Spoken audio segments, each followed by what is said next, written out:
Kapan waktu makan wortel yang paling baik atau makanan kayak yang paling baik? Saat baru dipetik.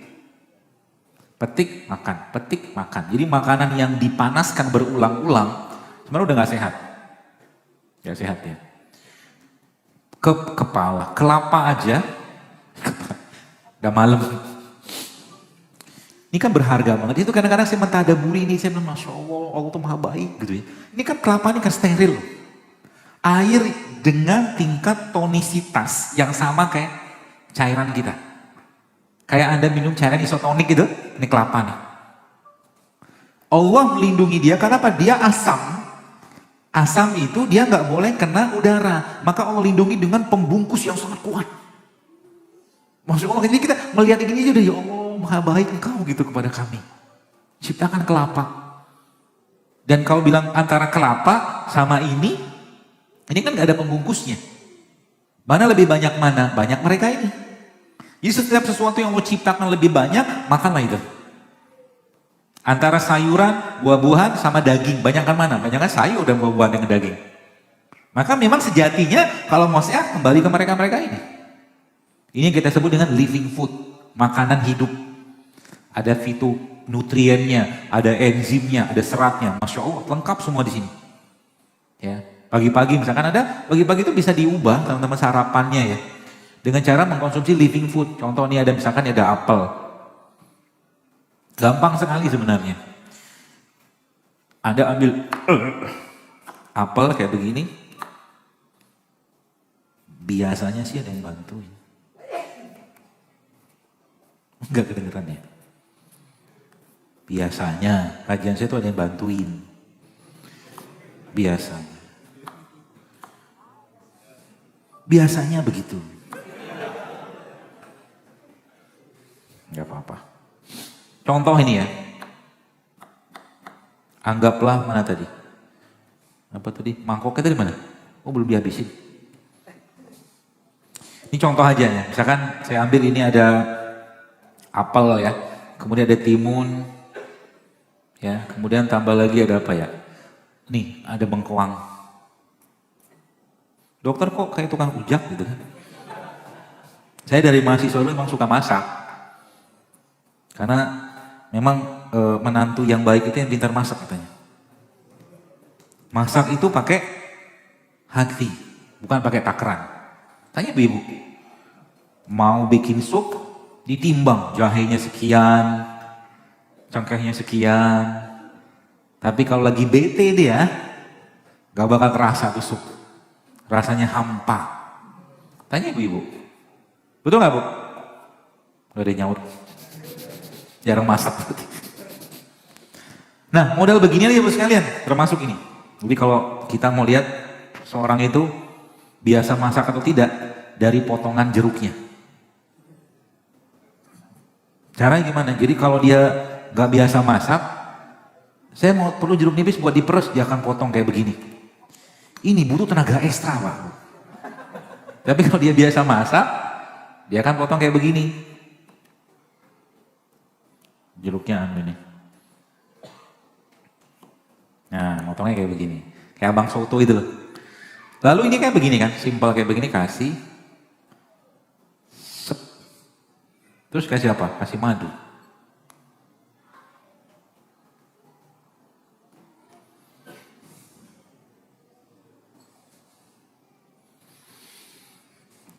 Ini kalau mau dimakan silakan loh. Kasih ini, nggak dimakan juga. Saya disuguhin itu suruh makan tanpa dia mana bisa saya makan. Nih, Anda makan begini saya, masya Allah ya. Kalau mungkin boleh saya katakan, perut kita kalau bisa kirim WhatsApp dia akan berterima terima kasih banget. Kenapa? Living food. Ya, living foodnya ada asam amino, ada enzim, ada vitamin. Apalagi tambah dengan ada garam kayak begini. Garam, ini garam Himalaya, tapi bukan dari Himalaya sana sih.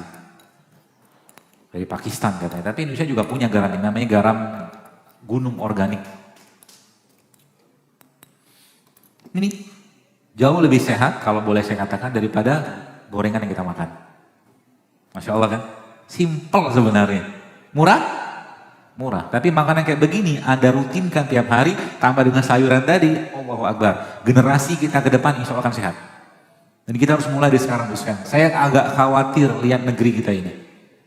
Dulu waktu saya masih main Twitter, saya pernah bilang, waktu itu saya ngelihat, karena fenomenanya sudah saya temukan. Saya ngelihat gitu kan, kayaknya negeri kita ini akan booming atau panen autoimun. Itu 10 tahun yang lalu saya tulis sudah. Waktu zaman di Twitter, ternyata subhanallah sekarang iya.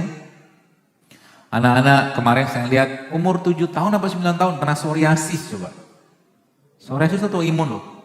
Perempuan sekarang berlimpah PCO. PCO itu polycystic ovary syndrome. Ya. Sel telurnya nggak matang. Kenapa sel telur perempuan nggak matang? Karena stres. Apa obat buat perempuan yang kena PCO? Jawabannya apa? Pergi ke kajian, hadiri majelis taklim, baca Quran, zikir, nanti sel telurnya akan benar. Makan kayak beginian, lo sembuh. Yang ngomongin bukan saya, sebenarnya saya dapat diskusi ini waktu cerita sama seorang dokter kandungan juga, seorang guru saya, Masya Allah cerita begitu. Ternyata PCO itu obatnya datang ke majelis taklim. Hamil katakanlah sudah mau menikah, terus sekarang apa yang terjadi? Jaga perkawinannya, berbuat baik, jangan baru nikah sudah mikir kita punya anak berapa, mikir banyak luar biasa, mertua ditinggalin, mertua tinggal orang tua semua, jadi ibarat kata itu peluang kebaikannya lewat gitu, sayang kan, gitu ya. Maka mari kita niatkan untuk sekalian, Indonesia ini sudah sangat, kalau boleh saya katakan menanggung banyak beban, terlalu banyak penyakit yang kita bisa cegah dengan cara apa? Ayo kembali ke apa-apa yang Allah ciptakan untuk negeri kita ini. Gitu loh. Dan ingat, ketika Anda makan, pikirkan baik-baik. Kira-kira yang dimakan itu bikin penyakit atau bikin sehat? Pilihannya dua itu aja. Kalau jelas-jelas bikin sakit, jangan dimakan. Dan kita udah tahu sebenarnya kan. Kita udah tahu yang mana sehat, mana nggak sehat. Udah tahu.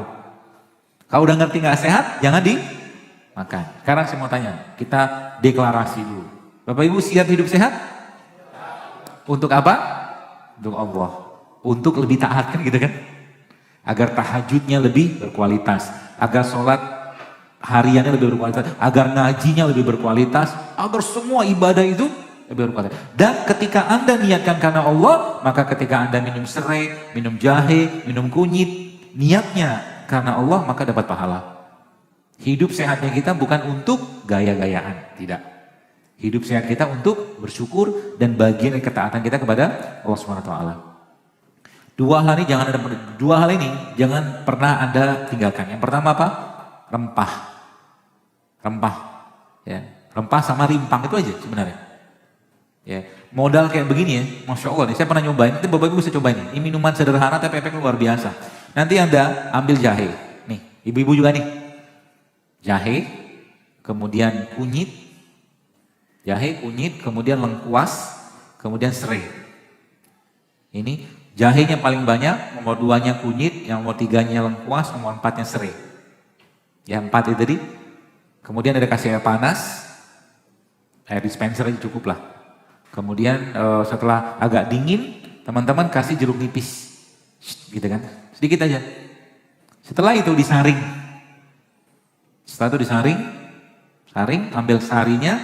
Dan habis itu Anda blender dia sama kurma. Ya, yang kurma dibuang bijinya nanti blender sama itu, minum.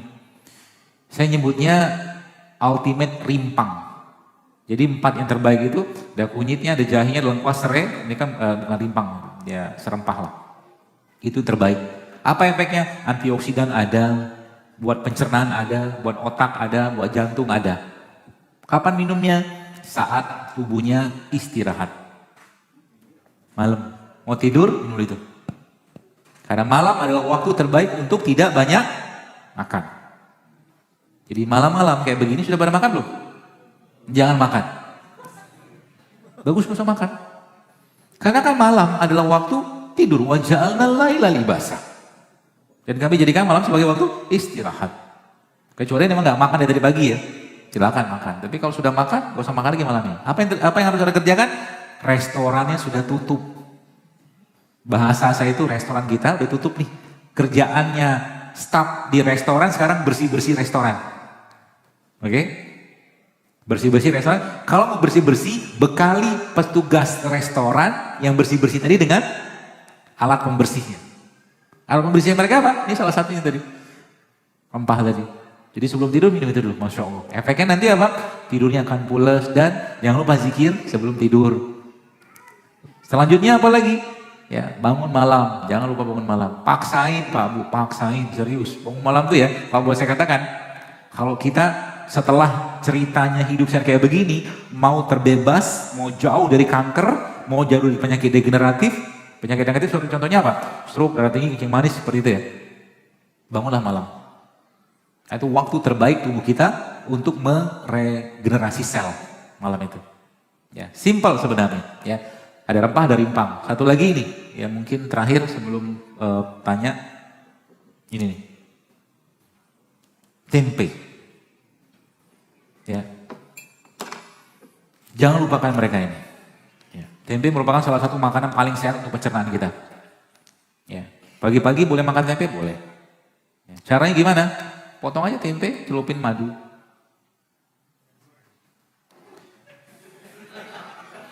Baru juga dibahas.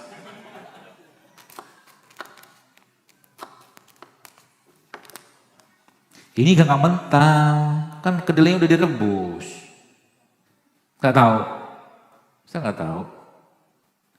Ya tanya sama abang-abang yang jual tempe itu. Kedelainya udah direbus. Jadi kalau makan tempe begini, Masya Allah kan kayak roti, Masya Allah. Begitu. Caranya gimana makannya? Buka mulut, sebentar. Makan. Emang enak? Emang muka saya sedih? Ini Pak, makan Pak. Ini antum cobain. Dahsyatnya tempe.